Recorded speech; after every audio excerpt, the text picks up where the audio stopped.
আমন্ত্রণ সব খবরে আপনাদের সঙ্গে আছি দেবাশিস রঞ্জন সরকার। রাজধানী পল্লবীতে নিহত শিশু রামিসার পরিবারকে বাসায় গিয়ে সমবেদনা জানিয়েছেন প্রধানমন্ত্রী তারেক রহমান।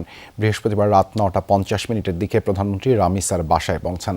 তিনি পরিবারের সদস্যদের সঙ্গে সাক্ষাৎ করেন এবং তাদের সান্ত্বনা দেন, দ্রুত বিচারের আশ্বাসও দেন। তিনি জানান, রামিসার বড় বোনের ভবিষ্যতের দায়িত্ব প্রধানমন্ত্রীর নিজের। এদিকে প্রধানমন্ত্রী সেখানে যাওয়ার আগেই রামিসার বাসার আশেপাশে নিরাপত্তা জোরদার করা হয়, যদিও গভীর রাত পর্যন্ত ওই এলাকায় বিপুল সংখ্যক মানুষের ভিড় লক্ষ্য করা গেছে। শিশু রামিসার হত্যার ঘটনায় ক্ষুব্ধ আতঙ্কিত এলাকাবাসী বিচার ও দৃষ্টান্তমূলক শাস্তির দাবিতে সড়ক অবরোধ করে বিক্ষোভ করে তারা। বৃহস্পতিবার বিকেল 5:30টার দিকে ক্ষুব্ধ এলাকাবাসী সড়কে নেমে এসে খুনিদের সর্বোচ্চ শাস্তি, বিশেষ করে প্রধান অভিযুক্ত সোহেল রানার ফাঁসির দাবি জানান। স্থানীয়দের দাবি, এমন নৃশংস ঘটনার দ্রুত বিচার না হলে সমাজে নিরাপত্তাহীনতা আরও বাড়বে। তাই তারা কঠোর শাস্তি নিশ্চিত না হওয়া পর্যন্ত আন্দোলন চালিয়ে যাওয়ার ঘোষণা দিয়েছেন।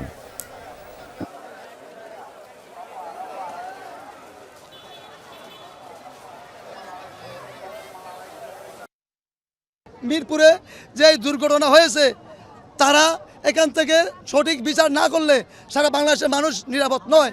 চাচ্ছি কি এটারে মনে ফাঁসি দেখ, আমাদের ঘরে কোনো সেফটি নাই, তো বাইরে কিভাবে সেফটি হবে? বাংলাদেশে এরকম লামিসার মতো আরো অনেক কেউ হত্যা ধর্ষণ হয়েছে, কিন্তু তাদের ফাইল ধামাচাপা পড়ে গেছে। আমরা চাই না যেন লামিসার সাথে এমন হোক। আমাদের বর্তমানে শুধু একটাই দাবি, আমরা রামিসার ধর্ষকের ফাঁসি চাই।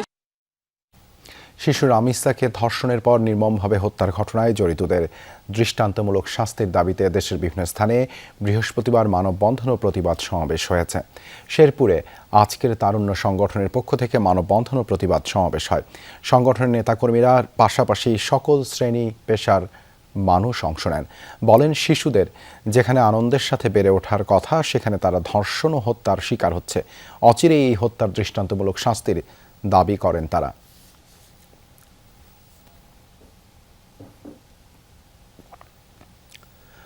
ভোলায় জেলা জাতীয় ছাত্র শক্তির উদ্যোগে মানববন্ধন অনুষ্ঠিত হয়। সেখানে বক্তারা রামিসা ধর্ষণ ও হত্যার ঘটনায় তীব্র নিন্দা জানিয়ে দ্রুত সময়ের মধ্যে বিচার দাবি করেন। পরে জেলা প্রশাসক কার্যালয়ে গিয়ে স্মারকলিপি প্রদান করা হয়।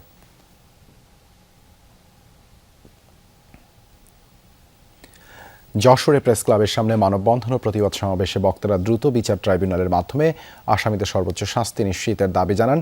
একই সঙ্গে শিশু নির্যাতন ও ধর্ষণ প্রতিরোধে কঠোর আইন প্রয়োগ এবং সামাজিক সচেতনতা বৃদ্ধির আহ্বান জানান।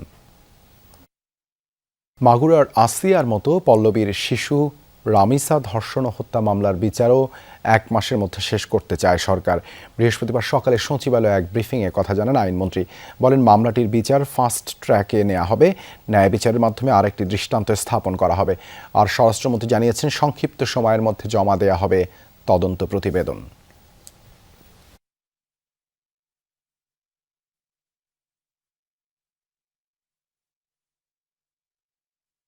আমরা দায়িত্বে আসার পর এ পর্যন্ত যতগুলো হেনিয়াস ক্রাইম এই জাতীয় হয়েছে, আপনারা কি কেউ একটা ক্রাইমের ক্ষেত্রে বলতে পারবেন যে পুলিশ সর্বোচ্চ চেষ্টা করেনি? কষ্টের কথা, সেটা আমাদের সবারই কষ্টের কথা। আমাদের পক্ষ থেকে এই বিচার প্রক্রিয়াটাকে সামনের দিকে দ্রুত সম্পন্ন করার জন্য যা কিছু করা সম্ভব আমরা সবটুকুই করব। 4 বছরের এক শিশু ধর্ষণের অভিযোগে ঘেরাও এবং সংঘর্ষে উত্তাল চট্টগ্রাম। ঘটনার সূত্রপাত বৃহস্পতিবার বিকেলে। স্থানীয়দের অভিযোগ, চট্টগ্রাম নগরীর বাকুলিয়া চেয়ারম্যান ঘাটা এলাকায় ডেকোরেশন দোকানের এক কর্মচারী 4 বছরের এক শিশুকে দোকানে ডেকে নিয়ে ধর্ষণ করে। খবর পেয়ে স্থানীয়রা ওই ভবন ঘিরে রাখে। অভিযুক্ত যুবক মনিকে পুলিশে নিয়ে যেতে চাইলে বাধা দেয় স্থানীয়রা। তারা পুলিশের কাছ থেকে ছিনে নিতে চাইলে বাধে সংঘর্ষ। এক পর্যায়ে পুলিশের গাড়িতে আগুন দেওয়া হয়। কয়েক ঘণ্টাব্যাপী সংঘর্ষে পুলিশ, সাংবাদিক সহ অন্তত 15 জন আহত হয়। বন্ধ হয়ে যায় মহাসড়কে যান চলাচল। আজকে আমার ঘরে তো আমার ছেলে মেয়ে আছে, তাদের কি নিরাপত্তা আছে? পুলিশ ধরে তো তাকে কোর্টে চালান করে দিলে সে 3 মাস পর 6 মাস পর জামিনে চলে আসবে। সেটা আমার বন্ধুর মেয়ে ছিল, তো আমরা যাবো না ওকে ইয়ে করার জন্য। পুলিশে কেন আমাদেরকে লাঠি চার্জ করবে? গেট ভেঙে পাবলিক যখন ঢুকছে, পুলিশ এসে লাঠি চার্জ করতেছে। লাঠি চার্জ মানতেছে না, তখন পুলিশে ডাইরেক্ট ফায়ার। মেয়ের পিতা হয়ে আমরা তো এখানে খুব অসহায়ের মধ্যে আছি, দিন দিন এভাবে দর্শিত হয়ে যাবো। প্রসঙ্গের একটা বিচার হবে যে মৃত্যু, ওকে জনগণের গণতুলা দিয়ে মৃত্যুর বিচার হবে, এছাড়া কোনো বিচার হবে না। এ বিষয়ে আরও জানাতে যুক্ত হচ্ছেন চট্টগ্রাম থেকে সহকর্মী জোবায়েদ ইবনে শাহাদাত। জোবায়েদ, এলাকার পরিস্থিতি এখন কেমন? বিক্ষুব্ধরা কি এখনও সড়কে অবস্থান করছেন? দেবাশিস, কয়েক প্লাটুন পুলিশ এবং পুলিশের যে বিশেষ ফোর্স সেটি কিছুক্ষণ আগেই যে থমথমে পরিস্থিতি সেটি নিয়ন্ত্রণের জন্য আবার সে এলাকায় গেছেন এবং স্থানীয়রা এখনও সে জায়গায় অবস্থান করছেন এবং তারা একইভাবে আগের মতো তাদের যে দাবিটার সাথে জানাচ্ছেন, সড়ক অবরোধ করছেন। নিশ্চয়ই দেখতে পাচ্ছেন সড়কে গাড়ির দীর্ঘ যানজট এখনও আছে এবং তারা কোনোভাবেই রাস্তার উপরে যেতে পারছে না, যেহেতু চট্টগ্রাম কক্সবাজার মহাসড়কের মধ্যে এটি পড়ে। তো সেই জায়গা থেকে পুলিশের যে সদস্যরা আছেন তারা এখন সেই ঘটনাস্থলে আবার গিয়েছেন এবং এই যে ঘটনাটা, এটা দফায় দফায় বিকেল থেকে কয়েক দফায় সংঘর্ষ হয়েছে।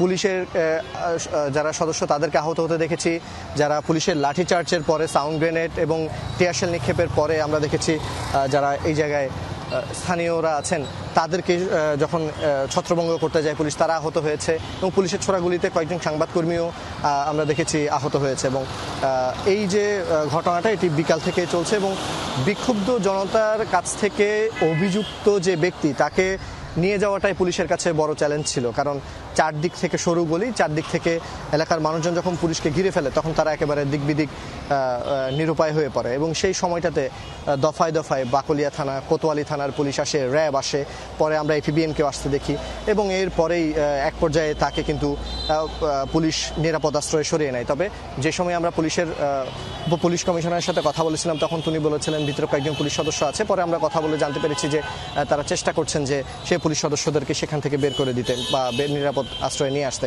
এবং এই যে ঘটনাটা, এই ঘটনাটার পর কিন্তু পুরো এলাকা জুড়ে থমথমে পরিস্থিতি, এখনও বেশ উত্তেজনা বিরাজ করছে এবং আমরাও সংবাদ সংগ্রহের সময় বেশ বিপাকে পড়েছি, আমাদেরও বেশ বেগ পেতে হয়েছে। ঘন ঘন টিয়ার শেলের যে ধোঁয়া সেটি, সাউন্ড গ্রেনেড, মুহুর্মুহু ইটপাটকেল নিক্ষেপ, সংঘর্ষ সব কিছু মিলে একেবারে এই পুরো জায়গাটি রণক্ষেত্রে পরিণত হয়। এবং আমরা পুরো ঘটনাটা এই যমুনা টেলিভিশনের পর্দায় এবং ফেসবুকের লাইভে আমরা চেষ্টা করেছি সাধারণ মানুষকে জানাতে। তবে পুলিশের পক্ষ থেকে বলা হচ্ছে তাদের জায়গা থেকে বিচারের যে দাবি সেটা আদালত নিশ্চিত করবে, তবে তাদের জায়গা থেকে যে নিরাপত্তাটা নিশ্চিত করা সেটাই করতে তারা এসেছিলেন, কিন্তু সাধারণ মানুষ তাদেরকে সেই সুযোগটি দেয়নি। অন্যদিকে সাধারণ মানুষ বলছে যে এই ঘটনার বিচার পুলিশের হাতে নয় বা আদালতের হাতে নয়, তারা নিজ হাতে করতে চায়, অন স্পট তারা সে জায়গায় তাকে শাস্তি দিতে চায়। দেবাশিস, ধন্যবাদ জোবায়েদ যুক্ত হবার জন্য। রাজধানীর দনিয়া এলাকার ব্রাইট স্কুল অ্যান্ড কলেজের এক ছাত্রীকে আত্মহত্যাকে কেন্দ্র করে স্কুলে ভাঙচুর করা হয়েছে, পিটুনি দেওয়া হয়েছে গভর্নিং বডির চেয়ারম্যানকে। বুধবার রাতে সাকিবুন নাহার সুকন্যা নামে 10ম শ্রেণীর এক ছাত্রী আত্মহত্যা করে। এই ঘটনায় বৃহস্পতিবার সকাল থেকে জড়ো হতে থাকে সহপাঠীরা। হত্যার বিচার দাবিতে তারা বিক্ষোভ করে। এ সময় স্কুল ভবন ভাঙচুর করা হয়। খবর পেয়ে পুলিশ এলেও তাদের সামাল দিতে পারেনি। এক পর্যায়ে প্রতিষ্ঠানের চেয়ারম্যান মাসুদ হাসান লিটনের উপর হামলার ঘটনা ঘটে। পরে পুলিশ তাকে উদ্ধার করে হাসপাতালে নিয়ে যায়। বুধবার সাবিকুন নাহার ও তার অভিভাবককে অপমান করা হয়। পুরো স্কুলে কান ধরিয়ে ঘোরানো হয় সাবিকুন নাহারকে। অপমান সহ্য করতে না পেরে বাড়ি ফিরে সে আত্মহত্যা করে বলে অভিযোগ উঠেছে।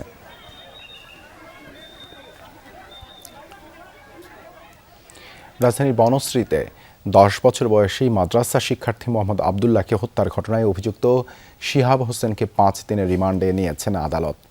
এর আগে বৃহস্পতিবার রাতে পাবনা জেলার বেড়া থানা এলাকা থেকে তাকে গ্রেপ্তার করা হয়।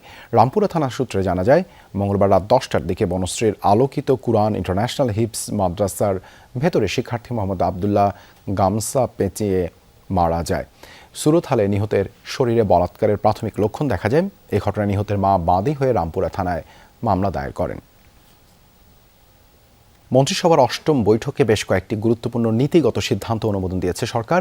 এখন পর্যন্ত 7টি মন্ত্রিসভা বৈঠকে গৃহীত সিদ্ধান্ত বাস্তবায়নের হার 70.73%। বৃহস্পতিবার প্রধানমন্ত্রী তারেক রহমানের সভাপতিত্বে মন্ত্রিসভার বৈঠকে এই সংক্রান্ত অগ্রগতি প্রতিবেদন উপস্থাপন করে মন্ত্রিপরিষদ বিভাগ।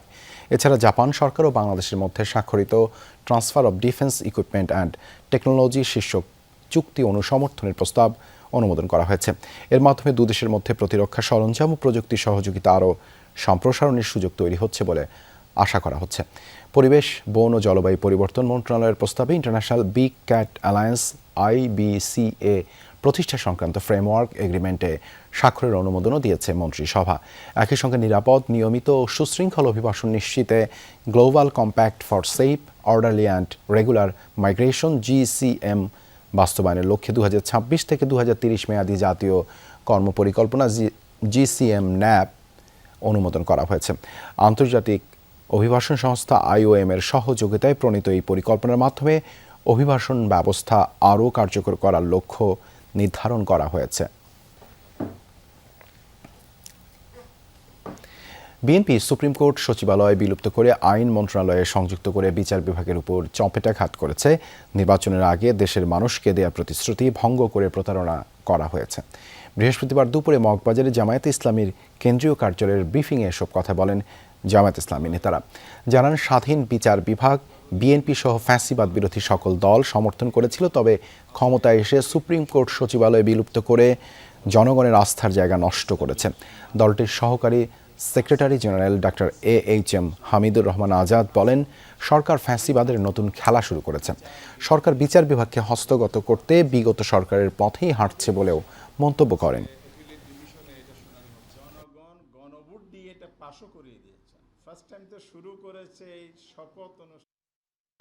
আমরা যারা বিশ্বাস করেছিলাম, সকলেই যারা বিশ্বাস করেছিলেন, জুলাই জাতীয় সনদে যারা স্বাক্ষর করেছিলেন এটা করবেন বলে, তারা এখন এখান থেকে সরে আসছেন। This is definitely will create a mistrust upon the activities of the government. বিগত ফ্যাসিস্ট আমলে যেই পদ্ধতিতে সরকার ও রাষ্ট্র পরিচালনা করা হয়েছে, বর্তমান সরকারও প্রতিটি ধাপ এবং পদক্ষেপে সেদিকে ফিরে যাচ্ছে। দেশি বিদেশি বিনিয়োগ আনতে রাজনৈতিক সংস্কার প্রয়োজন বলে মন্তব্য করেছেন জাতীয় নাগরিক পার্টি এনসিপির আহ্বায়ক নাহিদ ইসলাম। বৃহস্পতিবার সন্ধ্যায় এনসিপির ছায়া বাজেট কমিটির আলোচনায় তিনি এই মন্তব্য করেন। বলেন, দেশীয় ব্যবসায়ীদের আস্থা অর্জন করতে না পারলে বিদেশি বিনিয়োগ আনা অসম্ভব। তিনি আরও বলেন, ঋণ খেলাপি, অর্থ পাচারের সাথে জড়িত ব্যবসায়ীদের উপদেষ্টা কমিটিতে নিয়োগ দিয়ে আস্থা অর্জন করা যাবে না। একই অনুষ্ঠানে এনসিপি নেতারা বলেন, যতদিন পর্যন্ত শিক্ষা কারিকুলাম ঠিক করে নিরাপদ শৈশব নিশ্চিত করা যাবে না, ধর্ষণ বিরোধী লড়াই অব্যাহত রাখার ঘোষণা দেন তারা। ব্যবসায়ীদেরকে নিজের উপদেষ্টা কমিটি সদস্য করে ব্যবসায়ীদের ট্রাস্ট গেইন করতে পারবেন না। তো বর্তমান সরকার এই পলিসিতে তারা আগাচ্ছে। কোন সব ব্যবসায়ী, যেই সকল ব্যবসায়ীরা আসলে নানান ধরনের ঋণ খেলাপি, নানান ধরনের টাকা পাচারের সাথে, নানান ধরনের অভিযোগের সাথে আসলে যুক্ত। প্রতি ইউনিট খুচরা বিদ্যুতের দাম গড়ে 96 পয়সা বাড়াতে চায় বিতরণ সংস্থাগুলো। এর বাইরে পাইকারি বিদ্যুতের দাম বাড়লে সেটিও গ্রাহকের পকেট থেকে নিতে চায় এসব প্রতিষ্ঠান। বৃহস্পতিবার গণশুনানির দ্বিতীয় দিনে খুচরা বিদ্যুতের দাম নিয়ে সব পক্ষের বক্তব্য শুনে BERC। অপচয় ঠেকানো বাদ দিয়ে শুধু দাম বাড়িয়ে ব্যয় সমন্বয়ের সমালোচনা করেন নাগরিক প্রতিনিধিরা। দাবি 76 থেকে 200 ইউনিটের স্ল্যাব বাতিল করলে ভীষণ বিপদে পড়বে নিম্নবিত্তরা।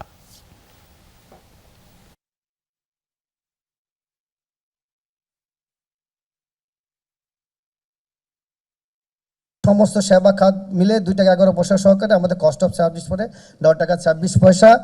আমাদের নিট লোকসান হয় এই কর্মকাণ্ডের মধ্যে প্রায় 1700 কোটি টাকা। আমাদের রাজস্ব ঘাটতি হচ্ছে প্রতি ইউনিটে 0.71 পয়সা।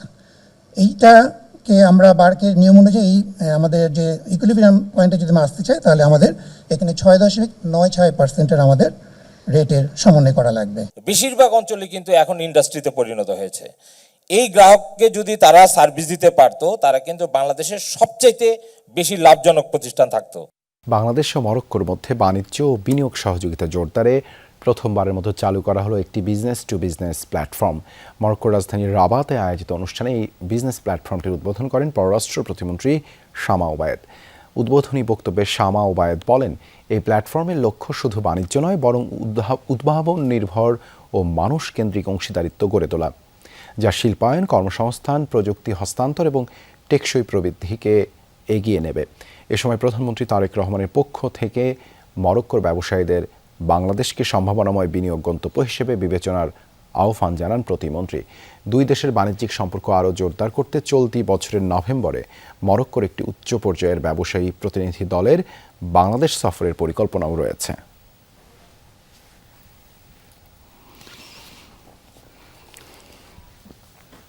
সংস্কৃতির রাজনীতিকরণ নয়, সুস্থ ধারায় চলতে দিতে চায় সরকার, একথা বলেছেন সংস্কৃতি প্রতিমন্ত্রী আলী নেওয়াজ মাহমুদ খৈয়ম।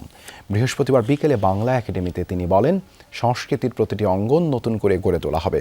অনুষ্ঠানে ডক্টর অনিমা রায়ের পঞ্চগীতি কবির গানে স্বদেশ চেতনা বইয়ের মোড়ক উন্মোচন করেন তথ্য ও সম্প্রচার মন্ত্রী জহিরুদ্দিন স্বপন। বইটি রবীন্দ্রনাথ ঠাকুর, কাজী নজরুল ইসলাম, দ্বিজেন্দ্রলাল রায়, রজনীকান্ত সেন ও অতুল প্রসাদের গীতি কবিতার বিশ্লেষণধর্মী প্রবন্ধ সংকলন। আমাদের সরকার, আমরা আমাদের বাংলাদেশের সংস্কৃতিকে তার মতো করে আমরা বিকশিত হতে, প্রস্ফুটিত হতে এটাকে আমরা দিতে চাই। এটাকে আমরা রাজনৈতিকীকরণ করতে চাই না। 2024 সালের দেশের প্রয়োজনে সেনা সদস্যরা মাঠে দায়িত্ব পালন করেছেন। বর্তমানে দেশ স্থিতিশীল হওয়ায় তারা ধীরে ধীরে ব্যারাকে ফিরে যাচ্ছেন, জানিয়েছেন সেনাবাহিনী প্রধান জেনারেল ওয়াকারুজ্জামান। সকালে কুমিল্লা সেনানিবাসে অনুষ্ঠিত বাংলাদেশ সেনাবাহিনী ফায়ারিং প্রতিযোগিতা 2026-এর সমাপনী ও পুরস্কার বিতরণী অনুষ্ঠানে অংশ নেন তিনি। এ সময় সেনাপ্রধান বলেন, দেশের ক্রান্তি লগ্নে সেনা সদস্যদের ভূমিকা জাতি কৃতজ্ঞ চিত্তে স্মরণ রাখবে। পরে প্রতিযোগিতার বিজয়ী ও রানার আপ দলের সদস্যদের অভিনন্দন জানান জেনারেল ওয়াকার। তাদের মধ্যে পুরস্কার বিতরণ করেন। প্রতিযোগিতায় 17টি দল অংশ নেয়। চ্যাম্পিয়ন হয় 17 পদাতিক ডিভিশন।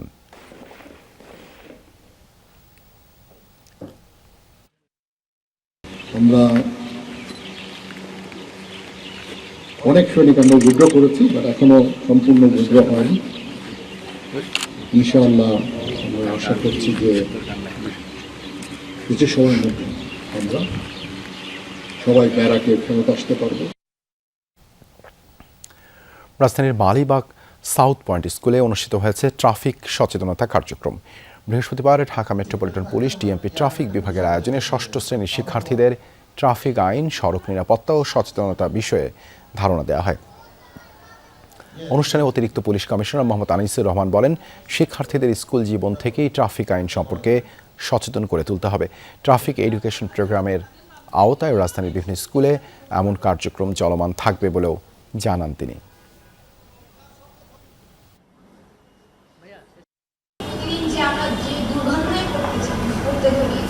সেই দুর্ঘটনা যেন দ্বিতীয়বার না হয়, সেইখান থেকে আমাদের বাঁচাবে এমন ট্রাফিক পুলিশ দেখেছে। যখন গাড়ি চালাবো, মানে তুমি যখন গাড়ি চালাবা তখন তুমি সিট বেল্ট পরবে। তাদের বড় ভাইরা আছে ইউনিভার্সিটিতে পড়ে, তোমরা তাদের আদরের ছোট বোন, তোমরা গিয়ে কথাটা বলো যে ভাইয়া আজকে আমি একটা ক্লাস করে এসেছি, আমাদেরকে বড় হচ্ছে তুমি দয়া করে হেলমেট ছাড়া তোমার বাইকটা চালিও না, এবং পারতপক্ষে এই বাইকটাতে ওভার স্পিড করো না। বিদেশি বিনিয়োগকারীদের আকৃষ্ট করতে বাণিজ্যিক বিচারে আইনি জটিলতা কমাতে কাজ করছে সরকার, জানিয়েছেন আইনমন্ত্রী মোহাম্মদ আসাদুজ্জামান। বৃহস্পতিবার বিকেলে রাজধানীর একটি হোটেলে Bangladesh international arbitration centre BIAC এর সেমিনারে কথা জানান তিনি। জানান, বাণিজ্যিক আদালত ও প্রাতিষ্ঠানিক সালিসি ব্যবস্থাকে আন্তর্জাতিক মানে উন্নীত করা জরুরি। UNDPর বাংলাদেশের আবাসিক প্রতিনিধি স্টিফেন লিলার, ইউরোপীয় ইউনিয়ন রাষ্ট্রদূত HE মাইকেল মিলার আন্তর্জাতিক ব্যবসায়িক অংশীদারিত্ব বৃদ্ধিতে শক্তিশালী বাণিজ্যিক বিচার ব্যবস্থার গুরুত্ব তুলে ধরেন। সুপ্রিম কোর্ট সচিবালয় প্রতিষ্ঠায় হাইকোর্টের রায় স্থগিত করেনি চেম্বার জজ আদালত। আগামী 9 জুন আপিল বিভাগের পূর্ণাঙ্গ বেঞ্চে শুনানির জন্য পাঠিয়ে দেওয়া হয়েছে। বৃহস্পতিবার সকালে সুপ্রিম কোর্ট সচিবালয় প্রতিষ্ঠায় হাইকোর্টের রায় স্থগিত চেয়ে আপিল করে রাষ্ট্রপক্ষ। এর আগে গত বছরের 2 সেপ্টেম্বর হাইকোর্ট বেঞ্চ সচিবালয় প্রতিষ্ঠায় রায় ঘোষণা করেন। একই সঙ্গে 3 মাসের মধ্যে সুপ্রিম কোর্টের জন্য স্বাধীন পৃথক সচিবালয় প্রতিষ্ঠার নির্দেশ দেওয়া হয়। পরে নির্বাহী বিভাগ থেকে বিচার বিভাগকে পৃথক করে সুপ্রিম কোর্ট সচিবালয় অধ্যাদেশ 2025 জারি করে অন্তর্বর্তী সরকার। তবে পরবর্তীতে বিএনপি সরকার অধ্যাদেশটি বাতিল করে। গত 19 মে এক প্রজ্ঞাপনের মাধ্যমে সুপ্রিম কোর্ট সচিবালয় বিলুপ্ত ঘোষণা করা হয়। বিলুপ্তির পর সদ্য গঠিত সচিবালয়ের সিনিয়র সচিব সহ মোট 15 জন কর্মকর্তাকে পুনরায় আইন মন্ত্রণালয়ে ফেরত নেওয়া হয়েছে। আইন ও ন্যায় বিচারের তাত্ত্বিক এবং ব্যবহারিক অনুষঙ্গের মধ্যে নিবিড় সম্পর্ক গভীরভাবে অনুধাবন করা জরুরি বলে জানিয়েছেন সাবেক প্রধান বিচারপতি ডক্টর সৈয়দ রেফাত আহমেদ। বৃহস্পতিবার বিকেলে university of technology and sciences UITS এ আইন দর্শন বিষয়ক সেমিনারে এমনটাই জানান তিনি। তার বক্তব্যে আইনের দার্শনিক ভিত্তি, ন্যায় বিচারের ধারণা, বিচারিক যুক্তি বিশ্লেষণ এবং আধুনিক জুরিসপ্রুডেন্সের বিভিন্ন তাত্ত্বিক দিক নিয়ে বিশদ আলোচনা করেন। Legal system is not a mere, as I said, embodiment of rules, but it ensures the common good. নিরাপদ ও পুষ্টিকর ফর্টিফাইড খাদ্যের প্রাপ্যতা বাড়াতে রাজধানীতে হয়ে গেল বাংলাদেশ কান্ট্রি কনক্লেভ 2026। সম্মেলনের প্রধান অতিথি খাদ্য অধিদপ্তরের মহাপরিচালক এম জসিমউদ্দিন দেশের সামগ্রিক পুষ্টির মান বাড়াতে ফর্টিফাইড খাদ্যের উৎপাদন বৃদ্ধি এবং বহুপাক্ষিক সমন্বিত সহযোগিতার উপর গুরুত্ব আরোপ করেন। বক্তারা বাংলাদেশের খাদ্য প্রক্রিয়াজাতকরণ শিল্পে অটোমেশন ও আধুনিক প্রযুক্তির ব্যবহারের পাশাপাশি ফুড সেফটি ম্যানেজমেন্ট সিস্টেম বা FSMS শক্তিশালী করার আহ্বান জানান। মিলার্স ফর নিউট্রিশন ও টেকনো সার্ভের যৌথ উদ্যোগে এই বিশেষ সম্মেলনের আয়োজন করা হয়। রাজধানীর বনানী ক্লাবে আয়োজিত এক জমকালো অনুষ্ঠানের মাধ্যমে প্রকাশিত হল ধ্রুব মিউজিক স্টেশন প্রযোজিত বিশেষ মিউজিক্যাল ভিজুয়াল রূপসী শ্রীমঙ্গল। বাংলা গানের জনপ্রিয় শিল্পী আসিফ আকবর ও লন্ডন প্রবাসী শিল্পী রুবাইয়াত জাহান এর কণ্ঠে গানটিতে তুলে ধরা হয়েছে মৌলভীবাজারের শ্রীমঙ্গল কেন্দ্রিক প্রকৃতি, ঐতিহ্য, সাংস্কৃতিক সৌন্দর্য। গানের কথা লিখেছেন কায়েস আজিজ, সুর ও সঙ্গীত আয়োজনে রাজা কাশিফ। মিউজিক্যাল ভিজুয়ালটি নির্মাণ করেছেন সৈকত রেজা, অভিনয়ে ফারহান খান রিও ও সিফাত নুসরাত। এই ছিল সব খবরের আয়োজনে। এতক্ষণ সাথে থাকার জন্য ধন্যবাদ সবাইকে।